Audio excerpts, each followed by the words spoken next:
بسم الله الرحمن الرحيم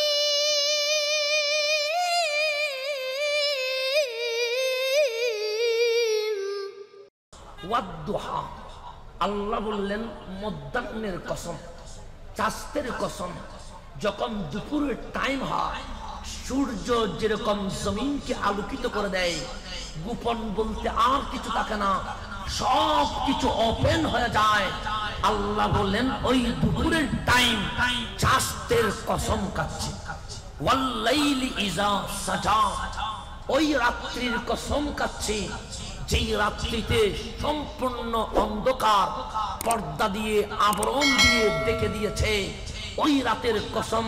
রাত মানে মাগরিবের কসম নয়, 8 ঘটিকার কসম নয়, 9 ঘটিকার কসম নয়।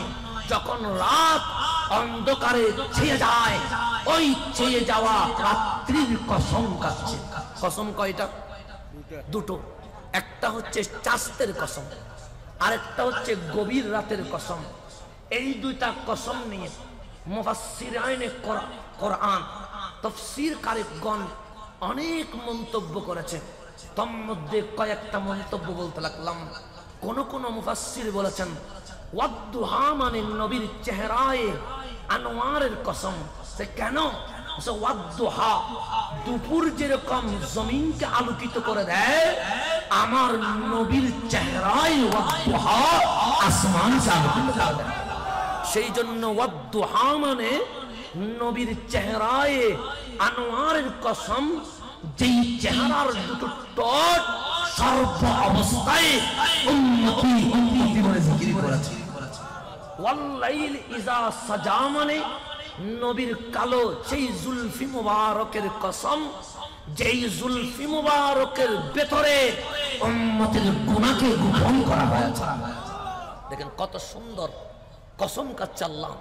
আল্লাহ বলেন ওয়াদ্দুহা, আমার মুস্তাফার, আমার মাহবুব নবীর ওই চেহারায় ওয়াদ্দুহার কসম, যেই চেহারায় ওয়াদ্দুহার জবান সব সময় প্রকাশ্যে রব্বি হাবিলি উম্মতি, রব্বি হাবিলি উম্মতির জিকির করেছে। ওয়াল লাইলি ইজা সাজা, ওই মাথা মুবারকের কালো জুলফি মুবারকের কসম, মুখ দিয়ে উম্মত উম্মত করছে।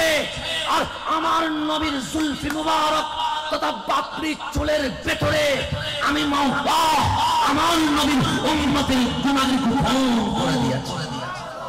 তাহলে বন্ধু আমার গভীর মনোযোগ, এটা মেরাজের মাস, কথা ঠিক কিনা? মেরাজ যারা মানে ওদের নাম সুন্নি, কথা ঠিক কিনা? আর যারা মেরাজ মানে না তাদের নাম খারেজি। তাদের নাম কি? মেরাজ মানে না এরকম দাড়িওয়ালা টুপিওয়ালা জুব্বাওয়ালা আছে না? নাই, আছে। ওরা বড় আশ্চর্য হয়, কেমনে সম্ভব, কেমনে সম্ভব, কেমনে সম্ভব বলে কি বলে না? আমরা পারি না, নবী কেমনে পারবে?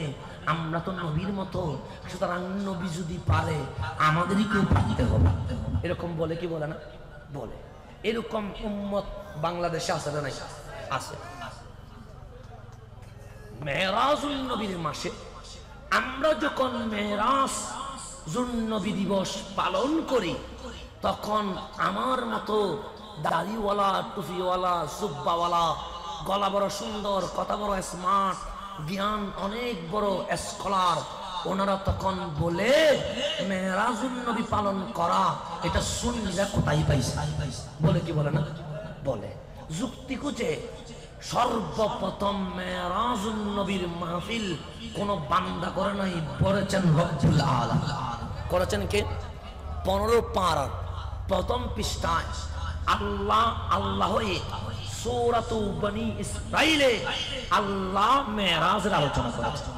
কিসের আলোচনা করেছে? এখন আমি যেটা বুঝাতে চাচ্ছিলাম কসমের কথা, তো মেরাজে যাওয়া নিয়ে আমরা বড় আশ্চর্য হয়। আমাদের অনেকে বিষয় রে বিজ্ঞানের আলোকে মেরাজুন নবী প্রমাণ করুন। বিজ্ঞানের আলোকে? কিসের আলোকে? এই সাবজেক্ট ভুল। যদি বলেন কেন? কারণ বিজ্ঞান আগে নয়, মেরাজ আগে। মেরাজের মাধ্যমে বিজ্ঞানের যাত্রা শুরু হয়। কথা ঠিক কিনা?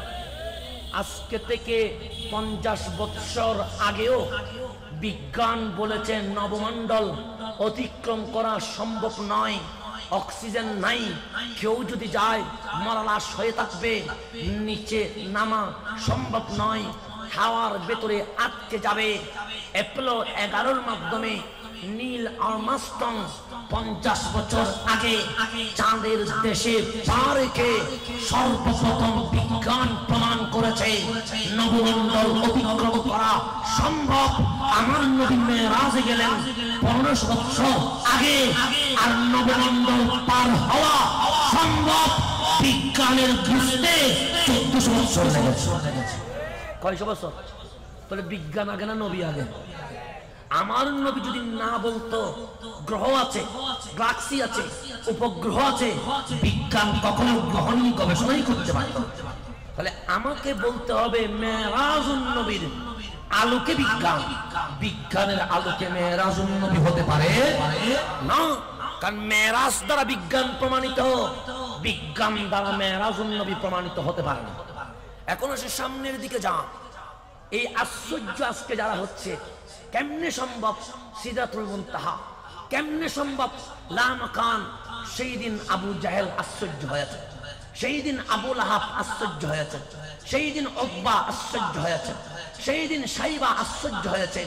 মা আয়েশা সিদ্দিকা তারা বলছেন সেই সময় আমার নবী মেরাজের কথা বলছে, ফারতাবতানাসুম মিম্মান আমানু বিহি, যারা গতকাল মুমিন ছিল মেরাজে আশ্চর্য হয়ে অস্বীকার করে মুরতাদ বেঈমান হয়ে গেছে। কি হয়ে গেছে? তাহলে মেরাজ মানার নাম ঈমান, না মানার নাম বেঈমান। তো আমি যখন মেরাজে যাওয়া নিয়ে আশ্চর্য হচ্ছি, বিজ্ঞান প্রমাণ করতেছি, নীল আর্মস্ট্রংয়ের সূত্র ধরছি, আল্লাহ বলে এটা তো তেমন আশ্চর্যের নয়। কেমনে? আল্লাহ ডাক দিয়ে বলে আমার নবী যদি বলতো আমার নবী মেরাজে গিয়েছে, বড় আশ্চর্য হতো। আমার নবী তো বলে নাই মেরাজে গিয়েছি। সুবহানাল্লাযী আসরা বিআবদিহি লাইলান মিনাল মাসজিদিল হারামি ইলাল মাসজিদিল আকসা। আমার নবী মেরাজে যায় নাই, আমি আল্লাহ আমার নবীকে মেরাজে নিয়ে গেছি। তাহলে মেরাজে নিয়ে গেছেন কে? তা আল্লাহর পক্ষে সম্ভব না অসম্ভব? তা আমার পক্ষে যেটা অসম্ভব মাওলার পক্ষে সম্ভব। আল্লাহ বলে মেরাজকে অস্বীকার করিস না, মেরাজ নিয়ে আশ্চর্য হস না। আমার নবী মেরাজে যাই নাই, সুবহানাল্লাযী আমি আল্লাহ নিয়ে গেছি। তুমি যদি বলো মেরাজে যাই নাই, আল্লাহর ক্ষমতার উপর হাত দিও না। তুমি যদি বলো মেরাজে যাই নাই, আল্লাহর পাওয়ারের উপর হাত দিও না। নবী বলে নাই মেরাজে গেছে, আমি নিয়ে গেছি। সুতরাং মেরাজে যাওয়া নিয়ে আশ্চর্য হও না, মেরাজে যাওয়া নিয়ে এত বেশি জ্ঞান কাটানোর দরকার নাই। এটা বড় গুরুত্ব বিষয়, কারণ আমি মাওলা মুহূর্তেই সব করতে পারি, মুহূর্তে সব। কিন্তু আল্লাহ বলেন আশ্চর্য আরেকটা। মাওলা আশ্চর্য কোনটা? আমাদের এখানে স্কুল আছে না? নেই? আছে না? হেডমাস্টার আছে না? নেই? আছে। পিয়নো আছে। যদি এখানে সিটি কর্পোরেশনের যেটা স্কুল কলেজ আছে, সেখানের প্রিন্সিপালকে যদি আমরা যেইভাবে বাইক শো দিলাম, ওনাকে যদি ওইভাবে বাইক শো দিয়ে সোল থেকে নখ পর্যন্ত ফুলের মালা ভরপুর করে দিয়ে যদি বলি আপনি স্মরণীয় বরণীয় হয়ে থাকবেন, প্রিন্সিপাল থেকে পিয়ন হয়ে যান, হবে? কখনো হবে না। আমার বাবাকে যদি বলেন আপনি কেরানি হন, হবে? হবে না। এখানে এমপি কে যদি বলেন চেয়ারম্যান হয়ে যান, হবে? হবে না। কেন? মানুষ যখন উপরে ওঠে কেউ নিচে নামে, নামে কেউ। আল্লাহ বলেন মাহবুব মেরাজে আসা কোন আশ্চর্যের বিষয় নয়। সুবহানাল্লাযী আপনি নিজে আসেন নাই, আমি মাওলা মেহমান করে নিয়ে এসেছি। কিন্তু যখন পজিশন লামাকানে দিলাম, আমি বলতে লাগলাম নবী গো ওয়ালা সাউফা ইউতিকা রাব্বুকা ফাতারদা। আজকে হাবিব মাহবুবের মিলন হলো, আজকে আমি আল্লাহ নিজেকে প্রকাশ করে দিলাম। আপনি নবী আমার পাশে রইলেন, নবীরে আজকে আমি আপনাকে খুশি করতে চাই। ওয়ালা সাউফা ইউতিকা রাব্বুকা ফাতারদা, আজ মুস্তাফা চাইবে মাওলা দিবে, আজ মুস্তাফা চাইবে মাওলা দিবে, এমন ভাবে দিতে থাকবো আজ আমার নবীকে খুশি করে ফেলবো। কাকে খুশি করে ফেলবো? তা আমার নবীর বলা উচিত কি ছিল? আল্লাহ যেখানে মুসা কালিমুল্লাহ আসতে পারে নাই, যেখানে ইব্রাহিম খলিলুল্লাহ আসতে পারে নাই, যেখানে আদম খলিফাতুল্লাহ আসতে পারে নাই, যেখানে ঈসা রূহুল্লাহ আসতে পারে নাই, সেখানে মুহাম্মাদুর রাসূলুল্লাহ সাল্লাল্লাহু আলাইহি ওয়াসাল্লাম এসে গেছে। আমি এই লা মাকাম থেকে নামবো না, কারণ এই পজিশন থেকে কেউ নিচে নামতে চায় না।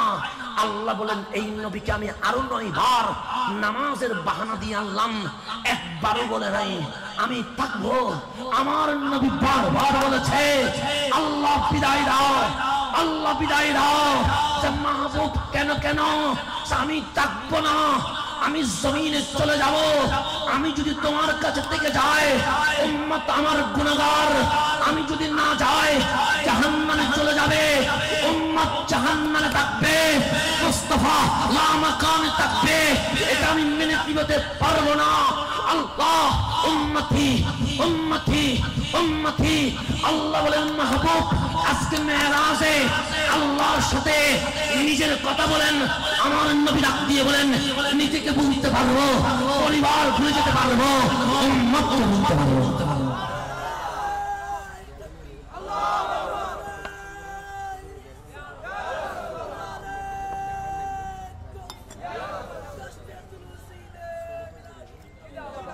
আমার নবীকে আল্লাহ জিজ্ঞেস করলেন কি চান? আল্লাহর নবী ডাক দিয়ে বললেন আমি নামবো, আমি জমিনে চলে যাব, বিদায় দাও, বিদায় দাও। আল্লাহ বলে ও নবীর উম্মত তুই মেরাজে যাওয়া নিয়ে আশ্চর্য হচ্ছস, এটা আশ্চর্যের বিষয় নয়। আমি মাওলার বড় আশ্চর্য বিষয় হচ্ছে ওয়ান্নাজিমি ইজা হাওয়া, মুসা কালিমুল্লাহ জানি নাই কার নিচে নামতে চাইবে না, ইব্রাহিম খলিলুল্লাহ জানি নাই কার নিচে যাইতে চাইবে না, হযরত ঈসা রূহুল্লাহ জানি নাই কার জমিনে যাইতে চাইবে না, আদম খলিফাতুল্লাহ জানি নাই কার নিচে যাইতে চাইবে না। আর মাহবুব নবীকে আমি বললাম যা চাইবেন দিব, যা চাইবেন দিব, খুশি করতে চাই। আমার আল্লাহ বললেন বান্দা, আমার নবী নিজের কথা বলে নাই, বউয়ের কথা বলে নাই, সাহাবীর কথা বলে নাই, পরিবার কথা বলে নাই, মেরাজে যাওয়া নিয়ে আলোচনা করিস না। খোদার কসম ওয়ান নাজমি, ওই নূরানী নবীর কসম, ইজা হাওয়া যিনি লা মাকাম থেকে উম্মত উম্মত বলে তোমাদের মায়ায় আবার জমিনে চলে এসেছে, আবার জমিনে। তা আল্লাহ বলেন ওয়াল লাইলি ইজা সাজা, ওয়াল লাইলি, ওই উম্মতের গুনাহ যিনি আপন জুলফি মুবারকে গোপন করে নিয়েছেন, মুখে উম্মত উম্মত বলে কেঁদেছেন, আর জুলফি মুবারকের ভেতরে উম্মতের গুনাহগুলোকে গোপন করে দিয়েছেন। আমি আল্লাহ আজ সেই রাহমাতুল লিল আলামিনের কসম, সেই রাহমাতুল লিল আলামিনের প্রথম তাফসীর ওয়াদ-দুহা। ওয়াদ-দুহা মানে নবীর চেহারাই আনোয়ার। 2 নম্বর ওয়াল লাইলি ইজা সাজা, তার মানে নবীর জুলফি মুবারক, যেই জুলফি মুবারকের ভেতরে উম্মতের গুনাহকে গোপন করেছে, আর যেই চেহারায় ওয়াদ-দুহাতে উম্মতি উম্মতি জিকির করে উম্মতের প্রতি ভালোবাসার প্রকাশ করেছে। 1 নম্বর। 2 নম্বর তাফসীর ওয়াদ-দুহা, চাঁদের সময়, মধ্যাহ্নের সময়। কেন মধ্যাহ্নের সময়? ওই সময়ে আমার দয়াল নবী রাহমাতুল লিল আলামিন জমিনে সর্বপ্রথম ইকরা বিইসমি রাব্বিকাল্লাযী খালাক বলে আল্লাহর মাওলার দাওয়াত দিয়েছে।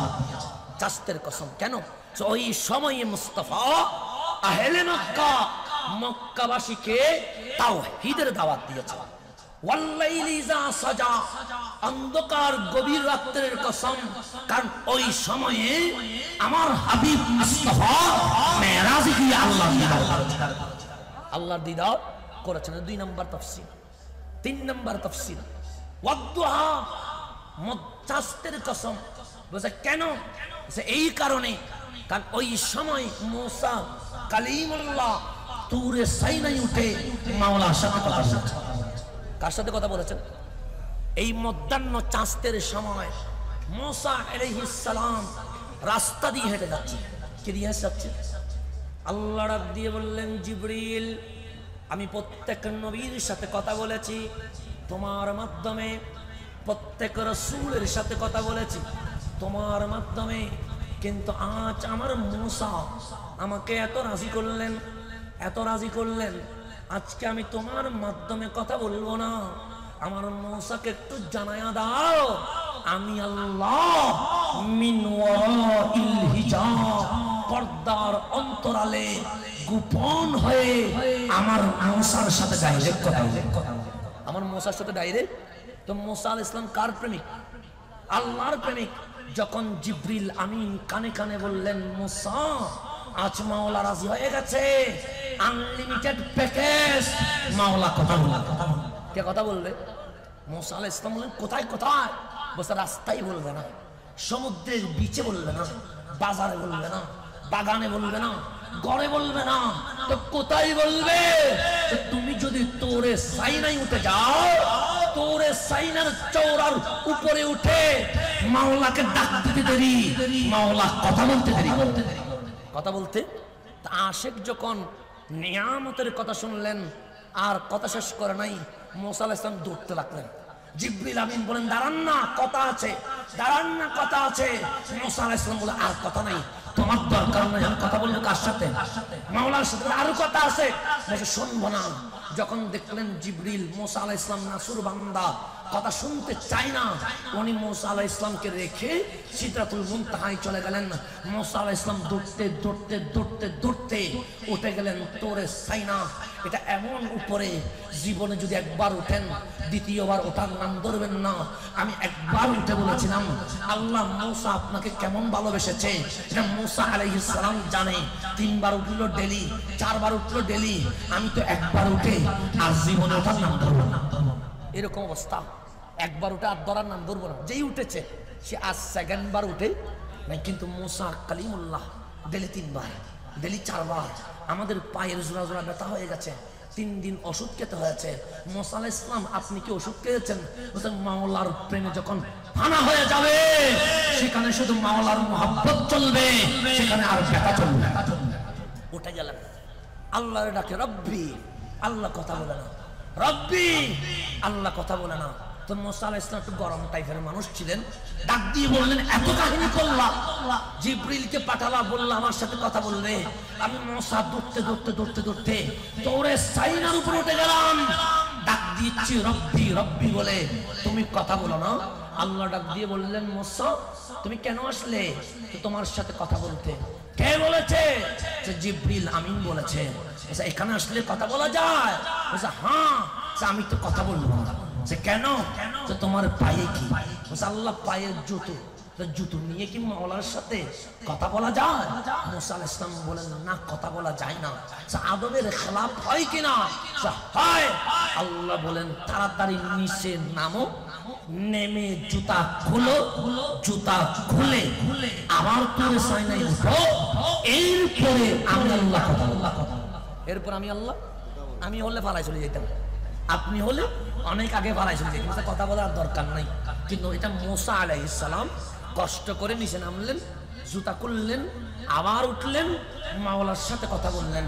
আল্লাহ বলেন, ওয়াদুহা, ওই চাষের সময়ের কসম, যখন আমার মুসা প্রথমবার জুতা নিয়ে উঠেছে, আবার আমি যখন বললাম জুতা খুলে আসলা, জুতা খুলে আসো, আমার মুসা আমার প্রেমে পুরে সাইনা থেকে নেমে আবার জুতা খুলে উঠেছে। আমি মাওলার বড় ভালো লেগেছে। মুসার ওই প্রেমের কসম, মুসার ওই প্রেমের। তারপর ওয়াল্লাইলি ইজা সাজা, ওয়াল্লাইলি, এটা কোন রাত? বলছে যখন আমি আমার মাহবুব নবীকে বললাম কম ওঠেন, আমার মাহবুব উঠলেন। আমি বললাম পা দুখানা তোলেন, আমার মাহবুব তুললেন। আমি বললাম বুড়াকে উঠেন, আমার মাহবুব বুড়াকে উঠল।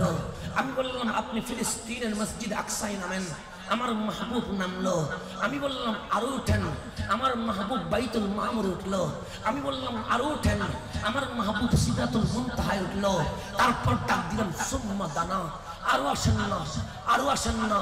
আল্লাহ ডাক দিয়ে বলেন নবী গো, আপনার পায়ের নিচে জমিন, আপনার পায়ের নিচে গাছ গাছালি, আপনার পায়ের নিচে মেঘমালা, আপনার পায়ের নিচে আসমান, আপনার পায়ের নিচে গ্রহ উপগ্রহ। এখন জিবরিল আর আপনি সমান সমান। সুম্মা দানা, আরো উপরে ওঠেন। আল্লাহর নবী ডাক দিলেন জিবরিল, জমিনেও আমার সাথে, বাইতুল মামুরেও আমার সাথে, সিদরাতুল মুনতাহাও আমার সাথে, চলো উপরে যায়। জিবরিল বলে আমি যাব না। আমার নবী বললেন কেন? যে জিবরিলের ক্ষমতা যেখানে শেষ, মুস্তাফার ক্ষমতা সেখানে শুরু হয়ে যায়। তো যেই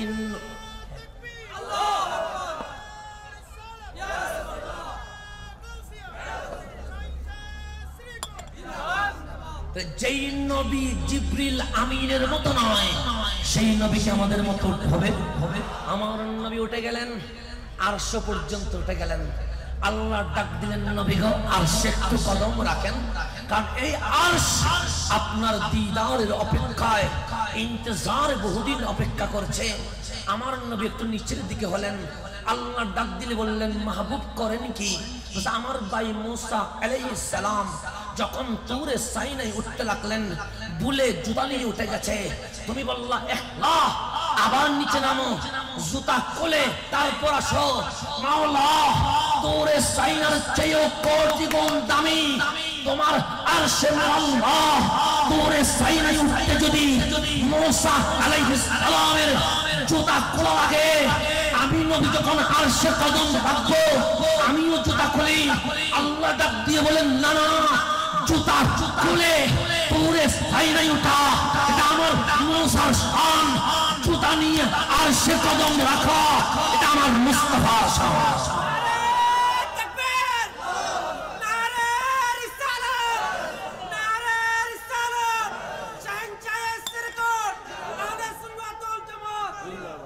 আল্লাহ বলেন ওয়াদ্দুহা, ওই মধ্যাহ্নের কসম, ওই চাঁদের কসম, যেই চাঁদের সময় মুসা আলাইহিস সালাম মাওলাকে রাজি করার জন্য জুতা খুলে তুরে সাইনায় উঠেছে।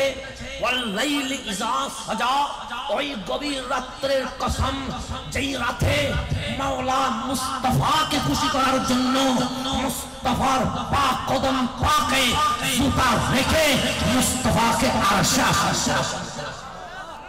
ওয়াদ্দুহা ওয়াল লাইলি ইজা সাজা, ওয়াদ্দুহা, চাঁদের কসম, যখন মুসা কালিমুল্লাহ মাওলাকে রাজি করার জন্য জুতা খুলে তুরে সাইনায় উঠেছিল। ওয়াল লাইলি ইজা সাজা, ওই গভীর রজনীর কসম, যখন মাওলা মুস্তাফাকে রাজি করার জন্য মুস্তাফা জুতো মুবারক নিয়ে আরশে কথা বলে গেছে। আল্লাহ দুইখানা কসমকেই বলছে। এগুলো আরো তাফসীর করলে শুধু বাড়তেই থাকবে, কমতে থাকবে। কারণ আটলান্টিক মহাসাগরের চেয়েও বড় সাগর হচ্ছে আল কোরআন।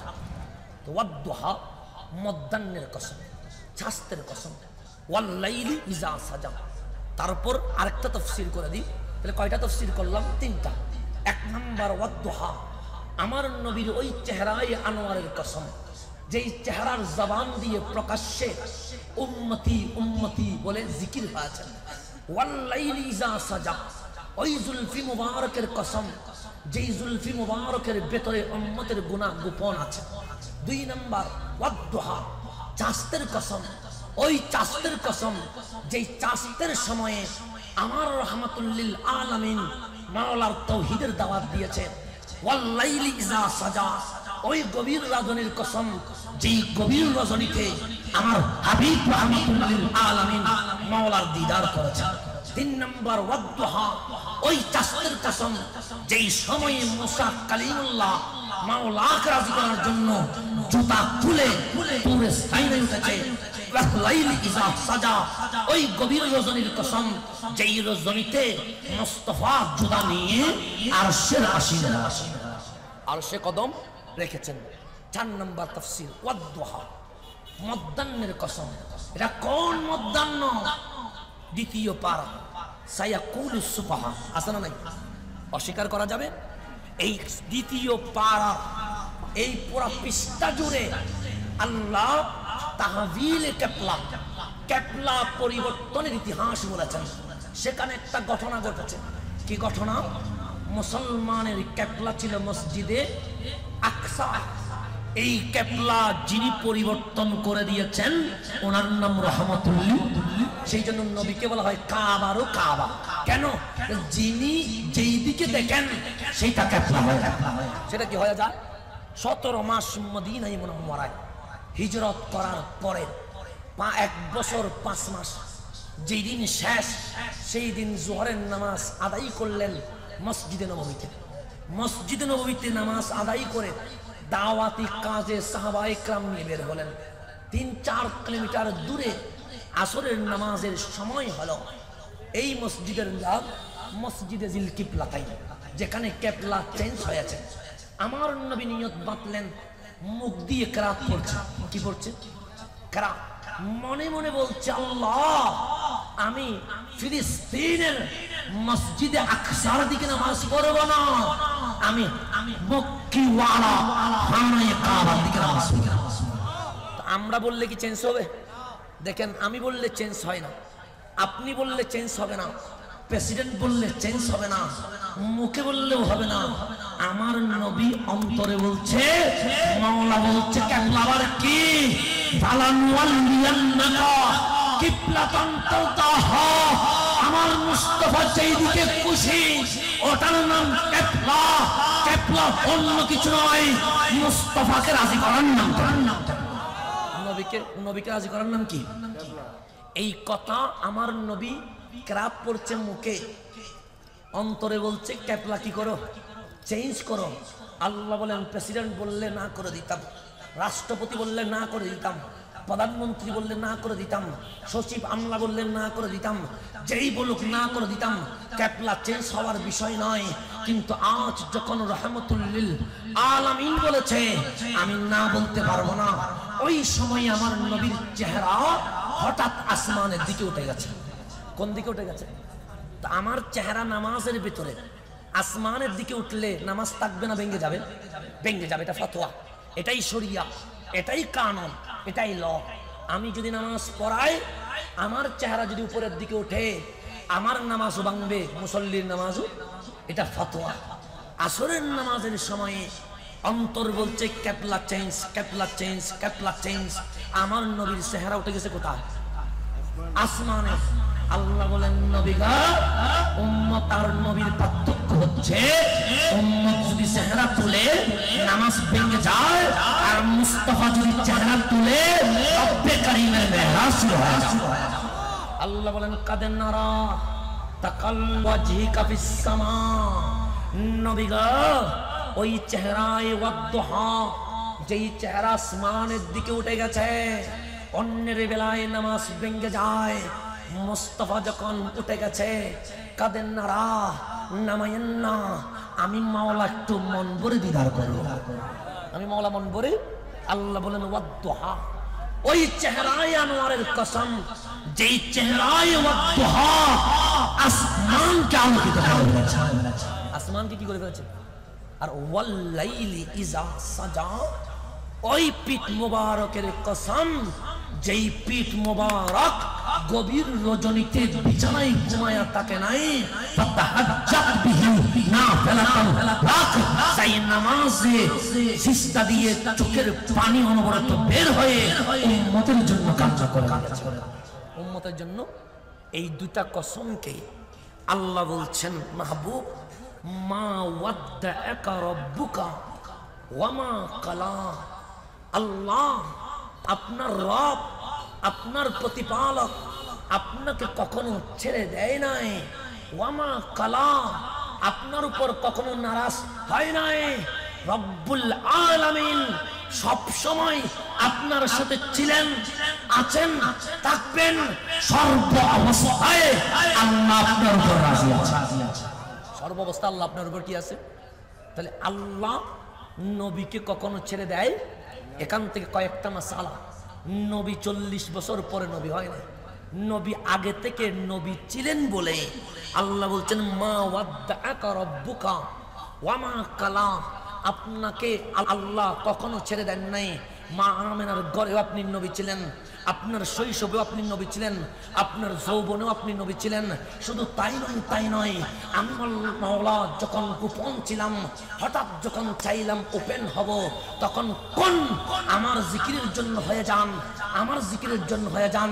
ফায়াকুন, যে জাত আমার জিকিরের জন্য হয়েছে ওই জাতের নাম রহমাতুল লিল আলামিন।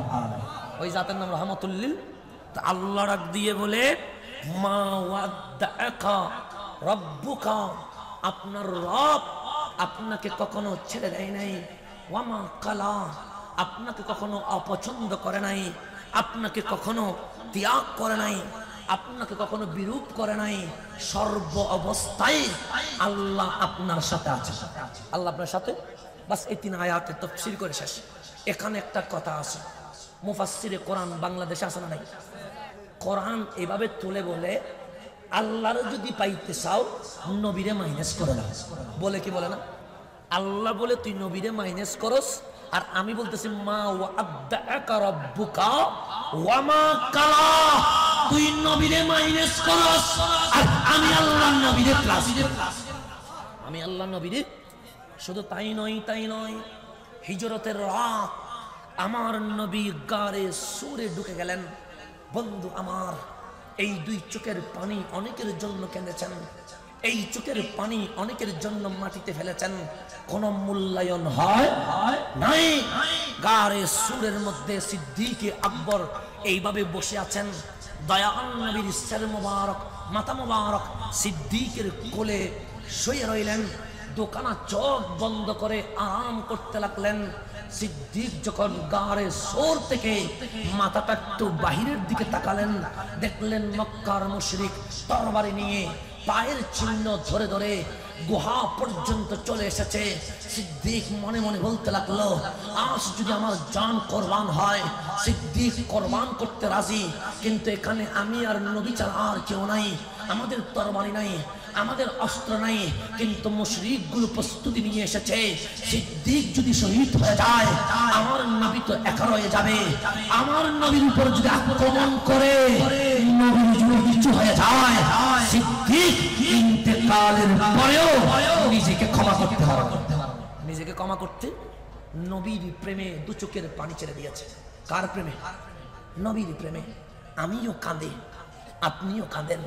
আমি যখন কাঁদি এখানে পানির ফোঁটা পড়ে, আপনি যখন কাঁদেন আপনার চোখের পানি জমিনে পড়ে। সিদ্দিকের চোখের পানি কত মূল্যবান, কত দামি।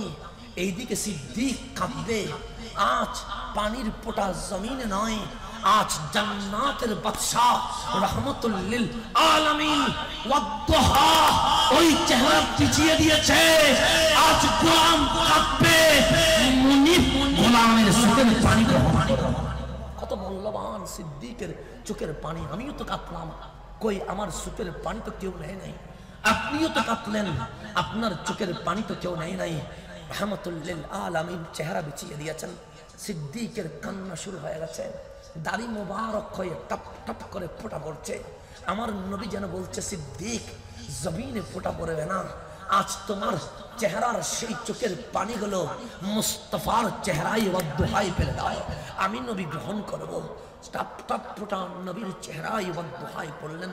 আমার নবী চোখ খুলে দেখে সিদ্দিক কাঁদে, উঠে বসলেন, চোখের পানি মুছে দিতে লাগলেন।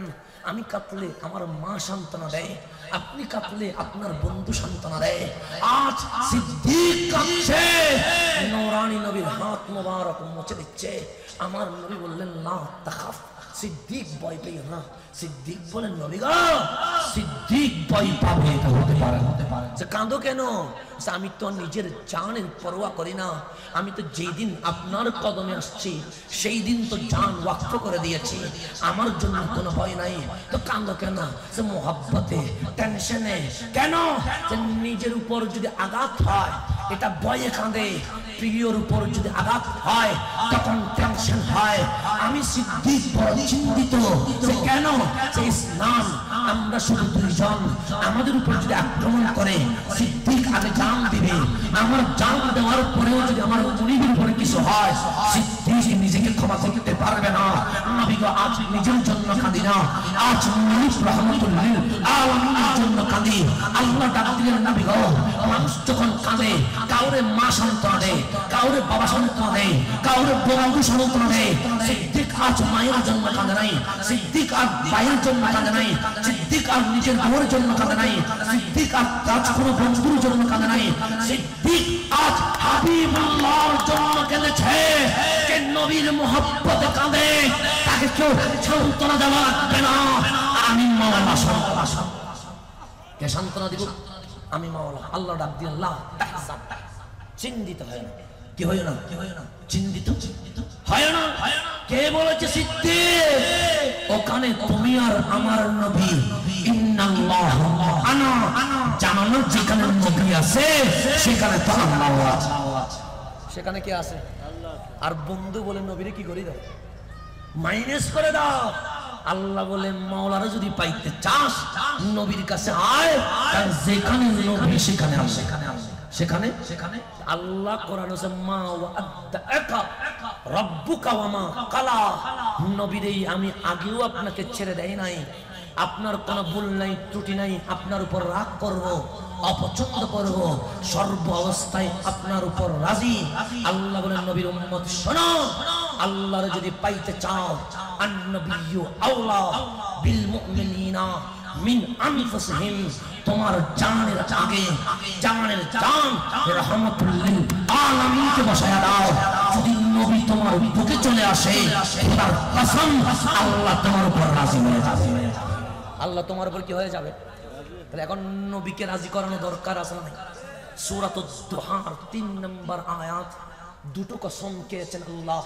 ওয়াদ-দুহা, চাঁদের কসম, মধ্যাহ্নের কসম, ওয়াল লাইলি ইযা সাজা, ওই রাত্রির কসম যেই রাত্রিতে গভীর আঁধার ছেয়ে গেছে, ওই রাত্রির কসমকে বলছি। মা ওয়াদাকা রাব্বুকা ওয়া মা কালা। মাহবুব যদিও বা আবু জাহেল, যদিও বা আবু লাহাব, যদিও বা উতবা সাইবা, যদিও বা মক্কার মুশরিকগণ বলছে আমি নাকি আপনাকে ছেড়ে দিয়েছি, আমি নাকি আপনাকে বাদ দিয়েছি, আমি দুপুর দিন এবং রাতের কসমকে বলছি আমি কখনো ছেড়ে দেই নাই, আমি কখনো আমার নবীকে ছেড়ে দিতে পারবো না। আমার নবী যেখানে আমি আল্লাহ সেখানে সেখানে। এই তিনটা আয়াত দিয়ে আল্লাহ বান্দাকে বলছে নবীকে মাইনাস করিও না, আল্লাহ পাইতে চাইলে নবীকে মাধ্যম নিও। নবীকে কি নিও? এটাই সূরাতুদ দুহা 3টি আয়াতের মেসেজ।